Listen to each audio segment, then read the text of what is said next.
नमस्कार बंधुरा FM cooking ब्लगे आपनादेर अनेक अनेक स्वागत। आज के आमी आपनादेर जोन्नो निये एसेछि एकटी सहज और सुस्वादु रेसिपि। बंधुरा चलुन ताहले देखे नेওয়া যাক रेसिपिटी किभाबे तैरी करा जाए। प्रथमेই आमी एखाने निয়েছি हाफ कप सुजी। सुजिटा एखाने आमी सरू दानार निয়েছি। एबार एर भेतरे दिये दिচ্ছি सामान्य लवण। लवणटा परिमाण मतोई दिते होबे। एबार लवण और सुजिटाके एकटू चामच दिये मिशिয়ে निচ্ছি। एखाने निয়েছি आमी हाफ कप जल।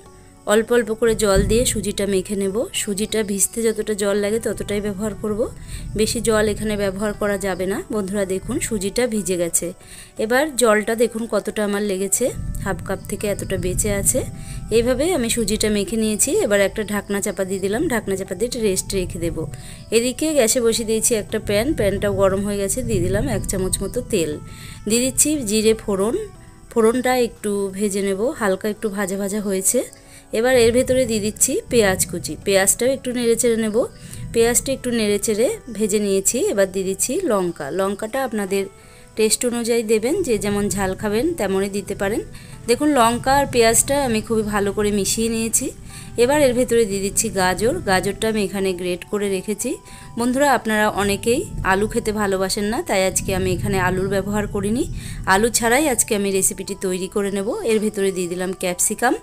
ক্যাপসিকাম দিয়েও ভালো করে নেড়েচেড়ে নিয়েছি। এবার দিয়ে দিলাম লবণ। লবণ দিলে সবজিগুলো তাড়াতাড়ি সফট হয়ে যাবে। এবার সব কিছু আবার একটু ভালো করে নিয়েছি। বন্ধুরা এটা খুবই বেশি রান্না করার দরকার নেই, হালকা একটু ভাজা ভাজা হলেই এই রেসিপিটি রেডি হয়ে যাবে। দেখুন বন্ধুরা এটা হয়ে গেছে। এবার নামানোর আগে দিয়ে দিচ্ছি আমি ধনেপাতা। ধনেপাতা দিয়ে আবারও একটু নেড়েচেড়ে নিচ্ছি। বন্ধুরা ধনেপাতাটা একটু মিশে গেলেই হয়ে যাবে। দেখতেই পাচ্ছেন হয়ে গেছে এটা। এবার আমি এটা নামিয়ে ঠান্ডা করে নেব। বন্ধুরা এই রেসিপিটি খুবই তাড়াতাড়ি হয়ে যাবে, মাত্র 10 মিনিট হাতে সময় থাকলেই হয়ে যাবে। বন্ধুরা এই গরমে তো রান্নাঘরে বেশিক্ষণ থাকতে ভালো লাগে না, তাই এই ধরনের রেসিপিগুলোই আমি গরমে বানিয়ে নিচ্ছি। একদম কম তেলে বা বিনা তেলে রেসিপিগুলোই এখন আমি এই গরমে বানাতে থাকবো। এগুলো নামিয়ে নিয়েছি। বন্ধুরা এগুলো ঠান্ডা হতে থাক। এদিকে আমি সুজিটা রেস্টে রেখেছিলাম, সেটা এবার ঢাকনা তুলে নিচ্ছি। বন্ধুরা দেখে নেব যে কেমন হয়েছে। দেখুন বন্ধুরা সুজিটা একদমই ভিজে গেছে। দেখুন একদম সফট হয়ে গেছে। এবার আমি এটা মেখে নিচ্ছি। বন্ধুরা দেখুন এইভাবে আমি সুজিটা মেখে নিয়েছি। খুবই সুন্দর একটা ডো তৈরি হয়েছে। এবার এখান থেকে অল্প অল্প করে ডো আমি নিয়ে নেব। বন্ধুরা প্রথমে একটা তৈরি করে নিচ্ছি, তার জন্য অল্প ডো নিয়ে এইভাবে গোল তৈরি করে নিয়েছি। এবার একটা বাটির মতো তৈরি করে নেব। বন্ধুরা দেখতেই পাচ্ছেন এইভাবে আমি একটা বাটির মতো তৈরি করে নিলাম। এবার এর ভেতরে আমি পুর দিয়ে দেব। দেখুন 1 চামচ করে পুর এর ভেতরে আমি দিয়ে দিচ্ছি। বন্ধুরা এই গরমে এই রেসিপিগুলো বানিয়ে দেখবেন। বন্ধুরা খেতেও খুবই সুস্বাদু আর খুবই হেলদি একটা নাস্তা। মাত্র 1 চামচ তেলেই তৈরি হয়ে যাবে। বন্ধুরা দেখুন এইভাবে আমি মুখ বন্ধ করে দিচ্ছি। চারিদিক থেকে টেনে এইভাবে বন্ধ করে দিলেই হয়ে যাবে। বন্ধুরা এই রেসিপিগুলো বানানো খুবই ইজি, রুটি বা লুচির মতো এতটা ঝামেলা নেই। তাই এই রেসিপিগুলো খুবই সহজে আপনারা বানিয়ে নিতে পারেন। বানিয়ে বাচ্চা থেকে বড় সবাই পছন্দ করবে। খুবই একটা হেলদি টেস্টি নাস্তা রেসিপি। দেখুন বন্ধুরা এইভাবে মুখটা আটকে দিয়ে আমি গোল করে দিয়েছি। বন্ধুরা আজকের এই রেসিপিগুলো যদি আপনাদের ভালো লাগে ভিডিওটিতে একটি লাইক দেবেন, আর চ্যানেলটি যদি এখনও সাবস্ক্রাইব করে না থাকেন তাহলে চ্যানেলটি সাবস্ক্রাইব করবেন। বন্ধুরা দেখুন সবকটাই আমি এইভাবে তৈরি করে নিয়েছি। বন্ধুরা আপনারা এই ধরনের রেসিপি বানিয়ে বাচ্চাদের টিফিনে দিতে পারেন, বা সকালের ব্রেকফাস্ট হিসাবে খেতে পারেন, বা রাত্রের ডিনার হিসাবেও খেতে পারেন। বন্ধুরা খুবই কম তেলে বা বিনা তেলে রেসিপিগুলো বানিয়ে নিলে খুবই হেলদি নাস্তা হয়। বন্ধুরা এখানে আমি কড়াইতে জল গরম করতে বসিয়ে দিয়েছি। এবার এখানে দিয়ে দিচ্ছি একটা স্ট্যান্ড। এবার আমি ঢাকনা চাপা দিয়ে দিচ্ছি। ঢাকনা চাপা দিয়ে জলটা গরম হতে দিলাম। এবার আমি এখানে নিয়েছি একটা এরকম স্টেনার। আমি সরাসরি স্টেনারের উপরেই এই নাস্তাগুলো স্টিম দিয়ে নেব, তাই এখানে আমি একটু অয়েল ব্রাশ করে নিলাম।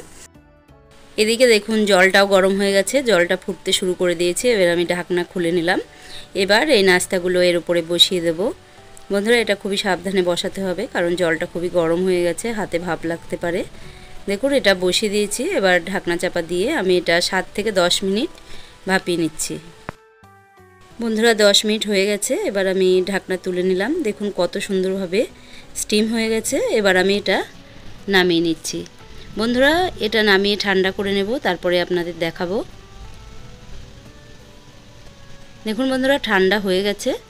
এবার আমি এটা তুলে দেখাচ্ছি। দেখুন কত সহজে উঠে আসছে, এটা কোনো লেগে ধরে না। বন্ধুরা আপনারা এইভাবেও এই নাস্তাগুলো খেতে পারেন, মোমোর মতো লাগবে।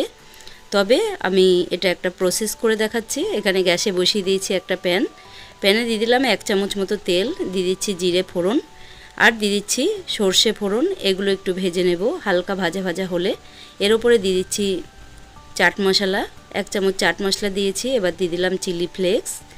এবার দিয়ে দেব কিছুটা ধনে পাতা দিয়ে একটু হালকা নাড়াচাড়া করে নেব। বেশি নাড়াচাড়া করলে হবে না, কারণ কালারটা নষ্ট হয়ে যাবে। এবার এগুলো দিয়ে দিলাম। বন্ধুরা এই নাস্তাগুলো দিয়ে 1 মিনিট নাড়াচাড়া করলেই এটা হয়ে যাবে। বন্ধুরা আপনারা ইচ্ছা করলে এই প্রসেসটা করতেও পারেন, আবার নাও করতে পারেন। বন্ধুরা আপনারা যদি মনে করেন যে একদমই তেল খেতে চাই না, তাহলে শুধু স্টিম করেই এটা সস বা চাটনির সঙ্গে খেতে পারেন, বা যে কোনো আচারের সঙ্গে খেতে পারেন।